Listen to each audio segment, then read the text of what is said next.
manusia menemukan kebenaran itu nggak bisa dipastikan dengan cara apapun.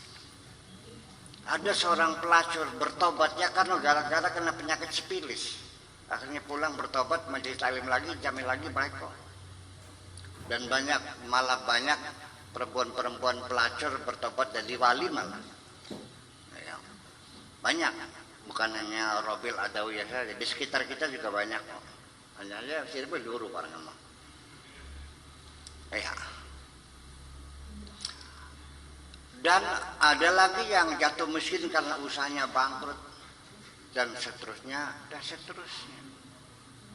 Ada yang sadar karena masuk penjara akhirnya kan dia belajar Islam lagi, akhirnya balik lagi, segala macam. Jadi artinya bahwa akhirnya kita mencapai kesadaran mengenali fitrah kita sendiri itu belum tentu adalah jalurnya seperti kita duga-duga, yang tidak pernah terduga.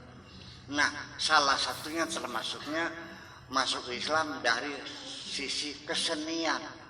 Sama, seorang musisi masuk Islam karena seni musiknya. Seorang seni rupa masuk Islam karena dia menemukan keindahan yang luar biasa. Ada lagi masuk Islam gara-gara cinta.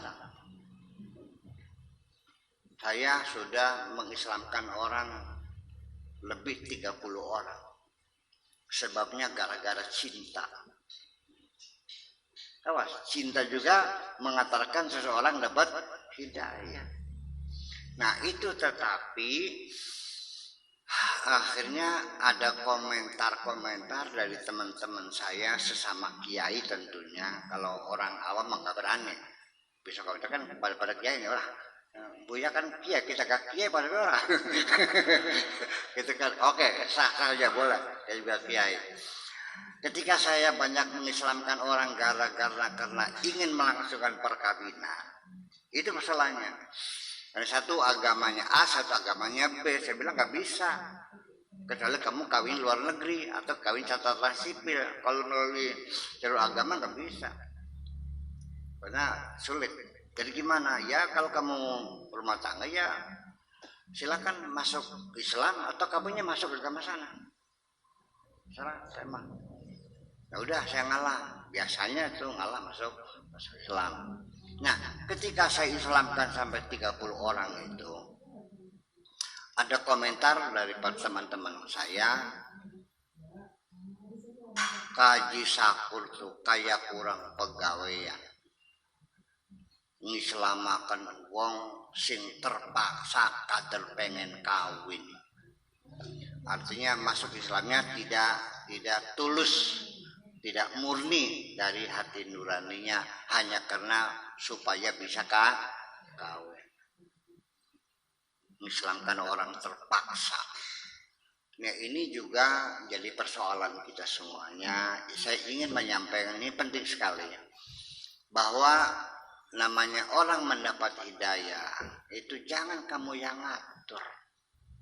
Innallaha yahdi man yasha wa yudillu man yasha. Allah memberikan hidayah siapapun yang dikehendakinya, dan Allah juga menyesatkan siapapun yang dikehendakinya. Tidak ada urusan bagaimana caranya Allah beri hidayah, tolong jangan ngatur Gusti Allah.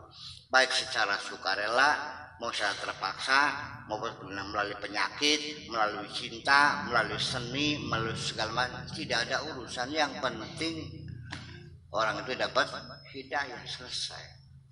Nah, jadi karena mungkin anggapannya kalau orang masuk Islam karena terpaksa, artinya tidak murni, itu dianggapnya saya yang membimbingnya itu disalahkan. Sambil apa? Begini, ketika kota Mekah ditaklukkan, idza jaa nasrullah wal fathu, dan kota Mekah ditaklukkan, wa ra'aitan nasa yadkhuluna fi dinillahi afwaja. Di situ kamu melihat banyak orang-orang pada masuk agama Islam berbondong-bondong. dong. Setelah kota Mekah dilingkar, ya kan, tempat bersembunyi nggak ada, mau lari nggak bisa.